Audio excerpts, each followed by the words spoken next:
luka lebam itu diakibatkan karena korban sendiri yang sengaja membenturkan diri ke dinding dan menjatuhkan diri di kamar mandi.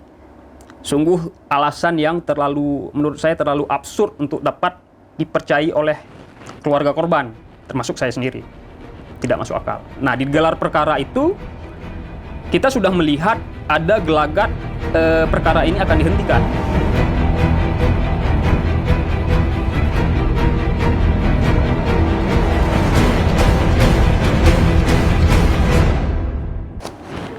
Assalamualaikum warahmatullahi wabarakatuh. Rekan Lompeteng berumpul dengan Tuan Indah Rastika Sari. Kalinya di episode ke-103 tahun ketiga edisi Senin 14 Agustus 2023. Yang belum subscribe kami masih tunggu pastinya, dan komen-komen positif yang pastinya mau untuk membangun kita semua. Dan jangan lupa buat Anda juga silahkan share informasi-informasi yang dari Pehtem pastinya. Dimanapun Anda berada, kita akan selalu mengembangkan, menyajikan informasi-informasi yang dibutuhkan, edukatif itu pastinya.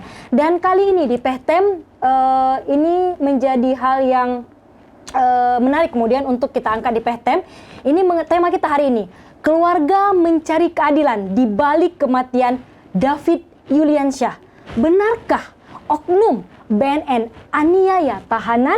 Kita akan membahas ini bersama Muhammad Kodrat. Beliau merupakan pengacara Lembaga Bantuan Hukum LBH Banda Aceh yang juga merupakan pengacara keluarga dari DY David Yuliansyah. Assalamualaikum Bang Kodrat. Waalaikumsalam. Terima kasih banyak waktunya untuk Sama-sama. Bang Kodrat, ini saya kutip dari beberapa media, kemudian media online, ini dengan headline-nya yang kemudian rata-rata hampir mirip. Tahanan BNNP Aceh meninggal dengan banyak luka lebam. Keluarga curiga korban dianiaya. Mungkin Abang bisa ceritakan sedikit untuk bisa frame kita semua, ataupun untuk bisa membuka gambaran. Seperti apa kasus ini pada awalnya, Bang Kodrat? Silahkan. Ya, baik. Sebenarnya kasus ini sudah terjadi di Desember tahun lalu ya. Artinya sudah tahun lalu akhir? Iya, di penghujung tahun, itu tepatnya di tanggal 7 Desember. 7 Desember waktu itu almarhum ditangkap dengan beberapa orang lainnya oleh petugas BNN karena diduga terlibat dalam penyalahgunaan narkotika. Nah, ditangkap di tanggal 7 dini hari, ya, itu tanpa surat penangkapan dan tanpa pemberitahuan resmi kepada pihak keluarga. Kemudian di 7 pagi harinya, di tanggal 7, keluarga mendapat kabar dari salah seorang saudara famili keluarga, kebetulan seorang polisi juga, yang memberitahukan kepada keluarga bahwa almarhum ini ditangkap dan mengalami penganiayaan oleh petugas BNN. Informasi itu didapat dari keluarga yang juga anggota polisi.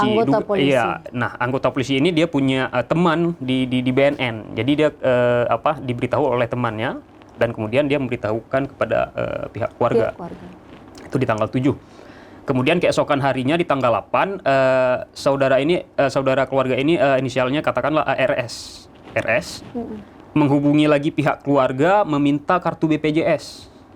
Kepada pihak keluarga. Itu di hari yang sama atau esokan harinya? Esokan harinya. Nah, dugaan kita almarhum itu sudah dalam keadaan kritis sejak hari itu. Sehari setelah ditangkap. Karena apa? Dia ada RS tadi meminta kartu BPJS. Nah, kita juga punya, nanti kita akan perlihatkan foto di mana pada saat almarhum dirawat. Oke, berarti sempat BPJS kemudian diminta kepada pihak keluarga lalu dirawat. Oleh kita BNN, duga oleh pihak yang melakukan penangkapan. Maksudnya itu sempat dirawat? Sempat dirawat, ada fotonya. Oke, sempat dirawat di rumah sakit, tapi kita kurang jelas di rumah sakit mana, dugaan di Bayangkara.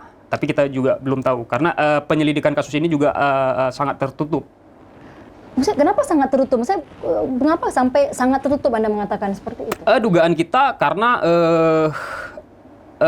pihak penyidik kalau menurut kita setengah hati untuk mengungkap kasus ini. Setengah hati. Baik, kita tadi masih dicerita kemudian pada saat penangkapan, lalu diminta kartu BPJS. Kartu BPJS. Di tanggal 7 ditangkap, tanggal 8 dia minta BPJS. Dan sempat dirawat. Oke. Nah, di tanggal 9 keluarga datang ke kantor BNN untuk menjenguk almarhum. Ya. Waktu dijenguk, almarhum dikurung dalam sebuah ruangan yang dia tidak memiliki atap. Lantainya kerikil, atapnya nggak ada. Jadi hujan panas itu kena. Oke, Si itu setelah almarhum. dirawat berarti? Setelah dirawat. Setelah dirawat Iya. dari rumah sakit, terus kemudian itu dikembalikan ke BNN? Iya, dugaan kita seperti itu. Ya. Oke, berarti dikembalikan di BNN, begitu kondisi Begitu yang ruangan. yang dilihat oleh keluarga nih. Oke, Ya. ruangannya tanpa atap. Iya. Oke, Dan menurut kita itu adalah suatu tempat penahanan yang tidak layak dan artinya tidak patut. sudah pulih setelah keluar dari- Belum. Jadi gini, ketika dijenguk, keluarga melihat almarhum ditahan di sebuah ruangan tidak memiliki atap. Waktu dijenguk, almarhum tidak bisa mengenali lagi keluarganya. Sudah seperti orang yang sekarat lah. Dia tidak bisa mengenali lagi keluarga. Bajunya sudah pakai baju tahanan orange, ya, baju tahanan. Nah, pada saat itu keluarga mengganti baju tahanan itu dengan baju, kebetulan keluarga ada bawa baju nih. Dia mengganti baju. Nah, pada saat itu terlihat beberapa luka lebam di sekujur tubuh almarhum. Oke, tadi ada fotonya ya, Bang? Ada fotonya. Oke, boleh kasih lihat fotonya? Ya, fotonya ini foto almarhum pada saat dia dirawat. Pada saat dirawat di rumah sakit. Di rumah Tadi sakit. yang Bayangkara. Iya. Oke. Di rumah sakit. Ini pada saat dirawat di rumah sakit, Iya. berarti keluarga sempat menjenguk. Enggak, di rumah sakit enggak. Ini berarti siapa yang Kita mengambil? dapat dari keluarganya yang polisi itu tadi yang mengabarkan bahwa korban ditangkap. Oh, artinya keluarga yang polisi tadi ada di lokasi, di rumah sakit maksudnya. Kita nggak tahu apakah beliau ada di lokasi. Tapi beliau dapatkan foto ini. Tapi beliau dapatkan foto ini. Itu yang jelas begitu. Oke. Ini ada beberapa foto. Ini juga ada pada saat dia dirawat. Oke. pakai Yang baju luka lebam tahanan. tadi, Bang? Fotonya? Waktu itu tidak difoto oleh keluarga karena keluarga tidak diperkenankan untuk membawa HP. Tapi ada fotonya setelah korban meninggal dunia. Berarti foto luka lebam itu baru ada setelah Korban meninggal. itu dari mana? Foto luka lebam itu dari mana? Ini kalau saya tidak salah dari keluarga atau dari dokter. Saya kurang tahu. Tapi yang jelas fotonya ada. Ini Oke, baik. Ini foto setelah meninggal. Setelah meninggal. Setelah meninggal. Itu fotonya gimana? Apakah ada proses kemudian yang ada otopsi kah atau ada visum? Ada. Setelah meninggal ada. Oke, setelah meninggal. Setelah meninggal ada. Nanti Oke. kita juga ada. Ini lebamnya di bagian Dada. Sekitar dada. sekitar dada, baik. Baik. Oke, itu lebamnya di sekitar dada Sekitar ya. dada. Apa yang kemudian disampaikan keluarga, Bang Kodrat? Mengenai misalnya keluarga melihat ini luka lebam, terus kemudian apa kemudian yang terpikirkan oleh keluarga? Oke, saya lanjutkan cerita tadi ya. Jadi setelah dijenguk oleh keluarga itu di tanggal 9, kemudian petugas BNN menyarankan agar korban ini dibawa ke rumah sakit jiwa di bagian nafza karena menurut petugas BNN ini orang sedang semacam ketagihan lah, maksudnya apa sih istilahnya sakau lah kalau bahasa anunya. Jadi disarankan untuk dibawa ke rumah sakit jiwa. Kemudian dibawalah si korban ke rumah sakit jiwa menggunakan ambulan BNN. Itu di tanggal 9. Keesokan harinya di tanggal 10 keluarga mendapat kabar bahwa korban meninggal dunia. Oke, di tanggal Begitu, 10. Di tanggal 10. Nah, di hari yang sama keluarga kemudian membuat laporan ke Polda. Waktu itu kita kita dampingi waktu itu. Artinya LBH Belum terlibat. Belum masuk terlibat. Di tanggal 10 membuat laporan. Kemudian di tanggal 11 setelah pasca membuat laporan, pihak penyidik datang menemui keluarga dan meminta agar keluarga membuat surat tidak bersedia untuk diautopsi. Maksudnya gimana? Surat tidak bersedia diotopsi. Maksudnya seperti apa, Bang? Jadi kan kalau setiap dugaan kematian yang tidak wajar, itu kan polisi bisa melakukan autopsi. Tapi kan harus ada Surat pernyataan dari keluarga. kesediaan dari keluarga. Nah, pada tanggal sehari setelah meninggal, penyidik datang menemui keluarga bukan menawarkan untuk ini diautopsi atau tidak, tapi meminta keluarga untuk membuat surat penolakan autopsi. Artinya dari polisi sendiri itu sudah ini ada surat untuk Anda. Enggak, jadi kalau dia nggak bawa contoh, tapi diminta untuk membuat surat itu. Kalau contohnya bisa di googling katanya. Intinya penyidik meminta keluarga untuk membuat surat tidak bersedia diotopsi. Tidak perlu diotopsi. Iya. Tidak usah diotopsi. Intinya seperti itu. Iya. Keluarga jangan otopsi lah. Betul. Oke, itu dari polisi, keluarga nggak usah otopsi ini almarhum, jadi jenazahnya, jadi silahkan dikembalikan begitu saja. Iya. Kemudian dikuburkan kan. Kemudian keluarga baru datang ke kita itu di tanggal 16. Artinya sudah hampir ini kan tanggal 10, seminggu kemudian. Iya, kurang lebih seminggu kemudian. Nah, kita wawancara, kita tanya apakah ini ada dilakukan autopsi. Dijelaskan oleh keluarga tidak. Bahkan keluarga sudah membuat surat penolakan atau tidak bersedia untuk diautopsi. Kemudian kita jelaskan kepada keluarga bahwa kasus-kasus yang begini ini alangkah lebih baik untuk lebih jelas itu kita sarankan agar diautopsi. Nah, di tanggal 16 itu kemudian kita mengirimkan surat permohonan autopsi ke penyidik di tanggal 16. Surat permohonan autopsi, kita lampirkan juga surat pernyataan pencabutan penolakan autopsi, karena sebelumnya sudah membuat surat autopsi gitu. Sudah dibuat surat itu, sudah diserahkan. Iya. Itu kita cabut, berarti itu Iya, kita cabut. Karena menurut saya juga seharusnya penyidik harus jangan ujuk-ujuk datang meminta keluarga membuat surat penolakan autopsi. Tapi kan harus dijelaskan dulu apa itu autopsi, apa pentingnya autopsi, apa konsekuensinya kalau itu diotopsi atau tidak. Artinya secara proses tadi yang diceritakan oleh Bang Kodar itu langsung tiba-tiba pihak kepolisian itu minta untuk jangan diotopsi. Betul. Baik. Betul. Nah, di tanggal 16 kita mengirimkan surat itu, ya. Kemudian beberapa hari setelahnya kita diminta lagi untuk pihak keluarga diminta lagi untuk membuat surat pernyataan bersedia autopsi. Padahal kan kita di tanggal 16 itu kan sudah mengirimkan surat permohonan autopsi dan surat pencabutan penolakan autopsi. Tapi kemudian nggak cukup. Penyidik meminta lagi surat bersedia autopsi. Aneh kan? Artinya tadi sudah jangan otopsi, terus kita sudah cabut kembali, kita ingin otopsi. Iya. Tiba-tiba dari pihak penyidik, ini akan diotopsi, bersedia diotopsi. Meminta keluarga membuat surat pernyataan bersedia autopsi. Bersedia otopsi. Iya. Oke, kita penuhi lah waktu itu. Kita penuhi. Tapi kemudian nggak cukup. Kita diundang lagi ke Polda. Diundang lagi ke Polda. Alasannya apa? Ingin mendengar langsung dari mulut keluarga bahwa bersedia otopsi. Tidak cukup dengan surat itu artinya? Tidak cukup dengan 3 surat bahkan. 3 surat. 3 surat bahkan. Nah, kita melihat di sini ada semacam undue delay.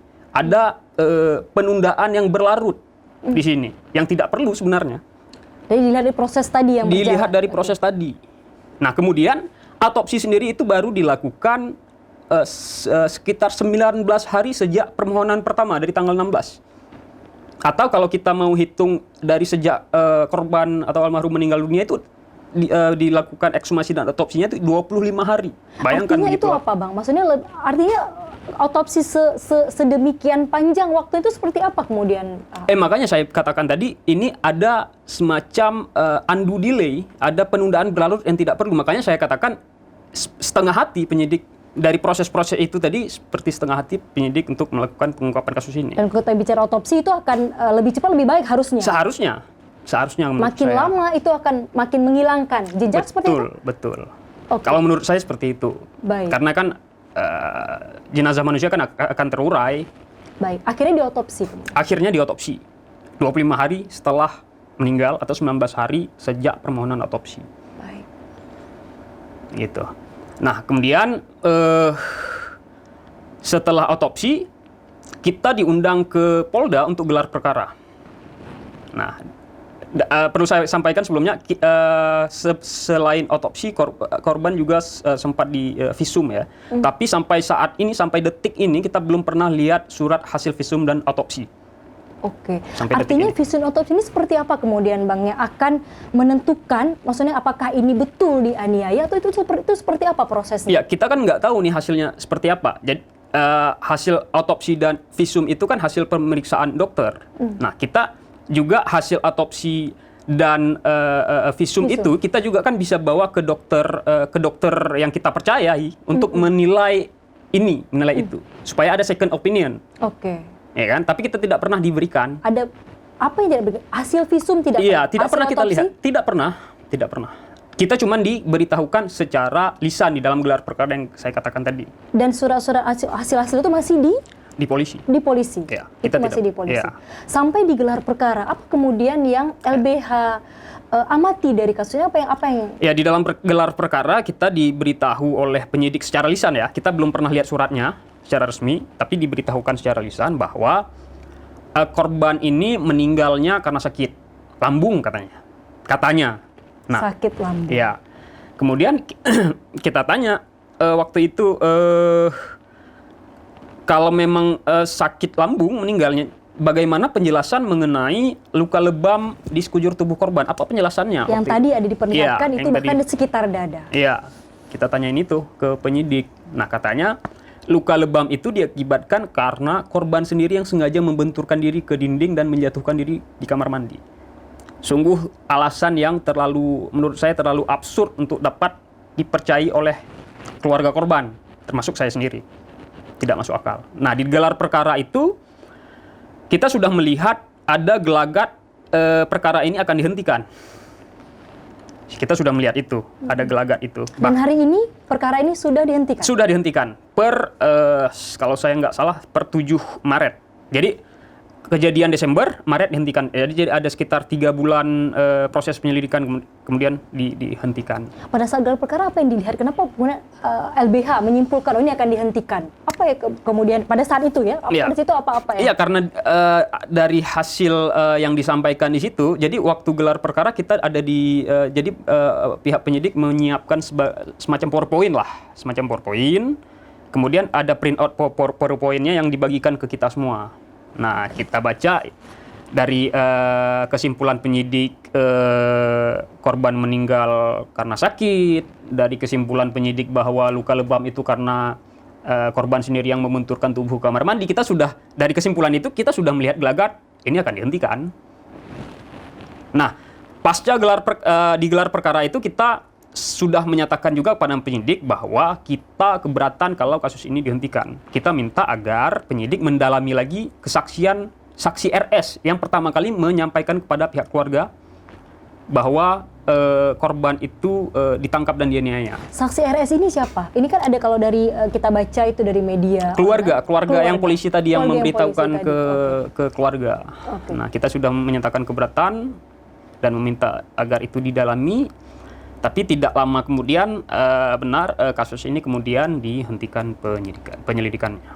Berarti tadi yang permohonan itu tidak dikabulkan, yang meminta saksi RS, tiba-tiba apa kemudian surat diberitahukan begitu saja ini sudah selesai kasusnya? Ada suratnya, ada surat yang memberitahukan bahwa kasus ini dihentikan penyelidikannya. Kalau nggak salah saya di hari dihentikan penyelidikannya itu pihak Polda juga membuat rilis kepada publik yang menyatakan bahwa kasus ini dihentikan. Kasus ini dihentikan.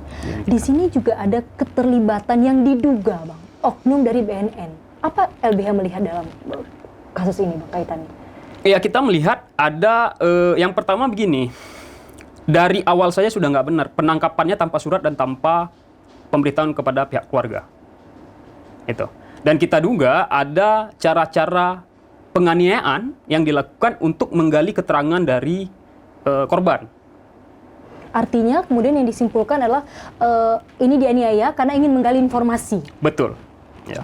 Nah, penganiayaan itu kan juga tidak bisa kita artikan secara sempit pukul misalnya, secara physically. Tapi keterangan keluarga yang melihat korban dikurung dalam sebuah ruang yang tanpa atap sehingga dia bisa terpapar hujan, terpapar matahari, itu juga bagian dari penganiayaan kalau menurut saya. Gitu. Artinya bukan hanya physically ya, tapi bagaimana kondisi dan juga apa yang dilakukan oleh kemudian yang diduga dari oknum BNN ini. Itu tindak pidana, itu yang pertama. Yang kedua saya mau katakan begini juga. Kalau kita katakan dia maksudnya apakah itu tindak pidana, jelas. Kita katakanlah misalnya ini tidak dianiaya. Misalnya gini, penangkapannya itu tidak sah, tidak ada surat penangkapan, tidak ada pemberitahuan kepada pihak keluarga. Nah, di dalam Kitab Undang-Undang Hukum Pidana, ya, jangankan penganiayaan, perampasan kemerdekaan seseorang sehingga menyebabkan orang lain meninggal dunia juga tindak pidana. Tanpa pun ada penganiayaan, belum cerita penganiayaan nih. Tanpa pun ada penganiayaan, itu tindak pidana. Karena apa? Merampas kemerdekaan orang lain tanpa hak. Pertanyaannya, BNN berwenang nggak menangkap? Berwenang, tapi kan ada syarat-syaratnya. Surat penangkapan, pemberitahuan kepada pihak keluarga. Ketika syarat ini tidak dipenuhi, artinya ada perampasan kemerdekaan orang lain secara tidak sah. Yang kemudian menyebabkan orang lain itu meninggal dunia. Jadi jangan dilihat, jadi menurut saya penyidik hanya melihat ini secara sempit. Itu poin satu kemudian yang di LBH melihat ini sebagai... Kita melihat ini karena menurut kita ini tidak pantas untuk dihentikan. Kalau oke lah kalau menurut mereka, walaupun ini masih kita bantah, tidak ada penganiayaan ini. Menurut kita ada. Dari segi penangkapan saja. Dari poin awal, satu. iya. Dari awal. Oke. Iya. Apalagi Bang kemudian yang dugaan penganiayaan tadi. Dugaan penganiayaan. Oke. Itu tindak pidana dan harusnya tidak dihentikan penyelidikannya, tapi ditingkatkan ke tahap penyidikan untuk mencari siapa pelakunya. Dan saya melihat ini pola-pola ini sudah menjadi pola jamak di beberapa kasus di Indonesia. Jamak artinya ada banyak, kasus. Iya. Banyak. Bukan ada, bahkan banyak. Kasus serupa. Jadi dari hasil penelitian kita ILBH kantor ya, per Februari sampai dengan Februari 2022 sampai dengan Januari 2023 setidaknya ada 10 kasus dugaan unlawful death di Indonesia yang di seluruh Indonesia yang berasal dari laporan masyarakat ke LBH. Kematian tidak wajar. Kematian tidak wajar. Itu berdasarkan data pengenangan kasus seluruh Indonesia yang dilakukan LBH kantor. Itu yang dilaporkan ke kita saja. Kematian tidak wajar oleh siapa yang dilakukan? Kalau ini kan kasusnya tadi yang diduga kemudian dari... Kebanyakan oleh instansi kepolisian. Instansi kepolisian? Kebanyakan. Dari 10 kasus itu? Iya, di seluruh Indonesia. Seluruh Indonesia. Dan polanya, kenapa saya bilang jamak, ya, kasus serupa juga ditangani oleh LBH Yogyakarta. Rekan kita dari LBH Yogyakarta. Awalnya setelah meninggal, ya, kasus yang di sana ya, setelah meninggal ada keterangan dari itu kejadiannya di Banyumas. Oke, ya. Di Jawa Tengah. Ya. Itu kejadian di Jawa Tengah. Ini mirip serupa seperti kasus ini. Serupa. Jadi kasusnya dugaan pencurian kalau saya nggak salah ya. Setelah ditangkap beberapa hari meninggal dunia. Nah, setelah pasca meninggal dunia ada statement dari Kapolres Banyumas waktu itu mengatakan bahwa ini korban ini meninggalnya sakit. Kan polanya sama. Polanya sama.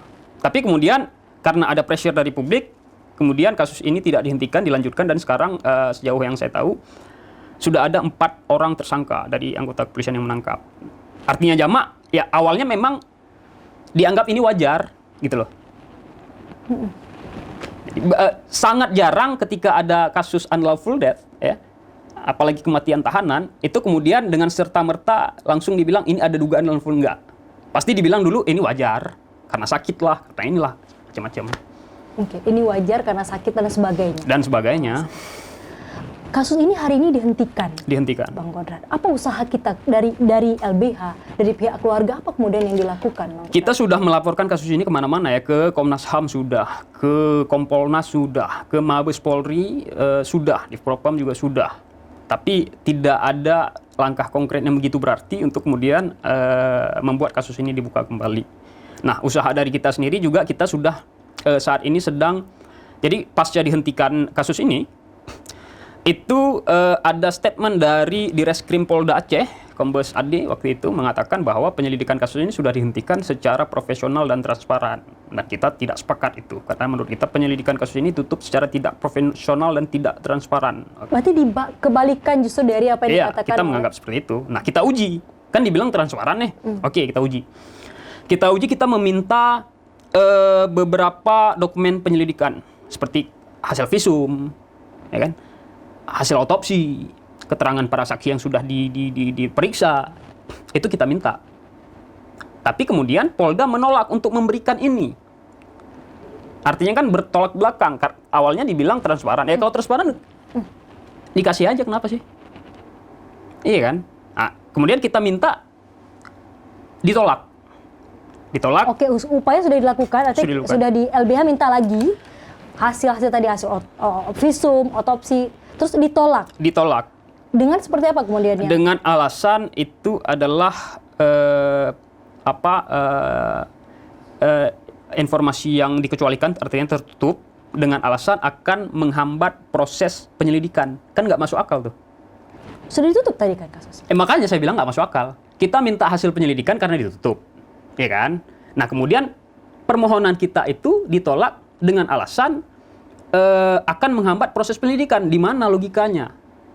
Seolah-olah permintaan kita ini bisa menghambat proses penyelidikan, padahal penyelidikannya saya sudah dihentikan. Coba logikanya di mana? Karena sudah tutup bahkan. Sudah ditutup. Kenapa dianggap bisa menghambat proses penyelidikan? Itu gimana logikanya? Nah, kita nggak sepakat kalau kasus berkas-berkas yang kita minta itu dikatakan dikecualikan, informasi publik yang dikecualikan. Kemudian kita mengajukan, jadi kan ada karena ditolak, artinya sudah ada sengketa informasi publik nih antara keluarga dengan Polda. Oke. Karena kita meminta informasi yang kita anggap itu publik. Baik. Harus diberikan kepada pihak keluarga. Tapi kemudian ditolak dengan alasan yang menurut saya sangat-sangat tidak masuk akal. Usaha lain, Bang. Nah, kemudian artinya kan sudah terjadi sengketa informasi publik di sini. Lalu kita mengajukan penyelesaian sengketa informasi publik di Komisi Informasi. Nah, sekarang sedang berjalan. Nanti Komisi Informasi lah yang akan menentukan apakah kasus ini berkas ini terbuka atau tertutup. Kalau Komisi Informasi kemudian menyatakan ini terbuka, harus diberikan, maka itu harus diberikan. Apakah kemudian ada titik terang ini kasus akan dibuka lagi seperti apa, Bang? Sepanjang ini belum. Tapi pengalaman yang sudah misalkan dari 10 kasus yang tadi yang ditangani LBHI misalkan, itu seperti apa kemudian, Bang? Kebanyakan penyelesaiannya tidak memuaskan korban, tidak memuaskan keluarga. Tapi artinya itu bisa dibuka lagi? Beberapa contoh kasus seperti LBH Jogja itu bukan dibuka kembali, maksudnya kalau yang di LBH Jogja kan belum sempat ditutup memang. Di sana belum sempat ditutup. Ya. Tapi kalau seandainya seperti ini kasusnya sudah ditutup, itu apakah kemudian bisa kita? Bisa. Itu bisa dibuka kembali. Bisa dibuka kembali. Jalur apa tadi, Bang, kemudian yang memungkinkan untuk bisa diupayakan misalkan oleh pihak? Ya, pejabat yang menutup berhak membuka kembali. Penutupan perkara kan ada surat perintahnya yang dikeluarkan oleh pejabat yang berwenang. Apabila pejabat berwenang berpendapat lain, artinya ini bisa dibuka kembali, ya dibuka kembali, keluarin lagi surat perintah penyelidikannya, selesai. Anda menyatakan setengah hati tadi. Iya. Setengah hati kemudian. Apakah kemudian Anda melihat di kasus ini, ya seperti tadi lah, dengan proses yang ada, apa harapan kita, Bang? Kalau dari pihak keluarga misalkan, dari pihak keluarga, kita dari pihak LB. Pihak keluarga dan pengacara, kami sebagai pengacara keluarga sebenarnya kan permintaannya sangat simpel, Kak. Ia dibuka kembali penyelidikannya sampai cari siapa pelakunya, sampai dia diajukan ke meja hijau. Biar hakim yang memutuskan apakah orang itu bersalah atau tidak. Jadi begini, Mbak. Di dalam hukum itu ada satu prinsip yang menyatakan tidak ada kewenangan tanpa pertanggungjawaban. Artinya ketika seorang petugas polisi atau pejabat diberikan kewenangan di satu sisi, maka dia diberikan pertanggungjawaban di sisi lain. Agar untuk apa? Kewenangan ini harus dapat dipertanggungjawabkan. Jangan sampai ketika seorang pejabat atau polisi diberikan kewenangan di satu sisi, kemudian diberikan kebal hukum di sisi lain. Itu nggak fair. Itu unfair, itu tidak fair. Tidak fair, sangat tidak fair. Artinya Anda mau mengatakan bahwasannya mereka... Saya melihat ada semacam, saya paham, di korps tertentu itu ada namanya jiwa korsa ya. Nah, saya pikir jiwa korsa itu harus proporsional dan ditempatkan pada tempat yang tepat. Bagaimana itu jiwa korsa? Maksudnya mungkin Anda bisa dengar. Ya, kesetiaan kawan, rasa satu institusi, saya pikir. Nah, kalau kita lihatlah ya, kita ambil contoh yang jelas lah di kasus Verdi Sambo. Apakah kemudian Ferdi Sambo menutupi itu sendirian? Tidak ada dibantu oleh teman-teman seprofesinya? Ayolah. Dan saya melihat itu juga, saya duga itu juga terjadi di kasus ini. Makanya saya bilang setengah hati. Setengah hati, saya katakan setengah hati bukan tanpa alasan. Saya sudah jelaskan tadi. Ya. Undue delay dalam proses otopsi. Penolakan yang tidak masuk akal, penolakan informasi dokumen tadi yang tidak masuk akal. Alasan luka lebam yang tidak masuk akal, masa iya korban membenturkan diri. Jadi bukan tanpa alasan. Artinya pihak keluarga ingin kasus ini dibuka lagi dan ditemukan siapa kemudian apa kemudian yang membuat sampai luka-luka tersebut gitu ya Bang. Iya. Pelakunya itu. Dan itu keluarga menyerahkan semuanya kepada hukum. Iya, dan dia menyerahkan kepada hukum. Siapa hukum itu? Ya polisi dong. Nggak ada pihak lain. Ketika polisi setengah hati dan menghentikan kasus ini, harus kemana lagi harapan keluarga? Bang Konrad, kita udah harus selesai. Terima kasih banyak untuk waktunya. Tapi saya mewakili tim PHTM pastinya turut berduka. Sampaikan salam kami kepada pihak keluarga Bang Konrad. Terima kasih. Harapan kita pastinya media menyampaikan kepada publik untuk supaya ini terbuka. Apapun nanti keputusan hukum, kita kan negara hukum, Bang Konrad. YLBH pastinya. Kemudian yang membantu. Tapi apa harapan keluarga mungkin disampaikan kepada Anda dan apa yang kita ada harapan untuk kasus ini Bang Konrad? Silahkan. Kita berharap kasus ini lagi-lagi dibuka kembali. Karena jelas, saksinya jelas. Ada keluarga yang melihat luka lebam, ada pihak pihak polisi yang kebetulan keluarga korban yang menyatakan dia dianiaya. Terus fakta lainnya adalah korban ditangkap secara tidak sah, undue process of law, tidak ada surat penangkapan, tidak ada pemberitahuan kepada keluarga. Itu jelas, tindak pidananya kalau menurut saya jelas. Sehingga seharusnya penyelidikannya tidak dihentikan, tapi ditingkatkan ke tingkat penyidikan. Untuk kemudian mencari siapa pelakunya dan mengajukan pelakunya ke pengadilan untuk diadili. Silahkan nanti hakim yang menentukan apakah orang tersebut nanti bersalah atau tidak. Jangan belum apa-apa sudah di-cut di awal. Itu sesimpel itu. Apa yang diminta oleh keluarga korban itu bukan hal yang muluk-muluk. Keluarganya meninggal. Korban memiliki seorang istri, 2 orang anak yang masih kecil. Ya. Sekarang istrinya menjadi janda, harus menghidupi anaknya 2 orang yang masih kecil. Akibat kasus ini ada seorang wanita yang menjadi janda, ada 2 orang anak yang menjadi yatim. Kenapa sih? Ayolah.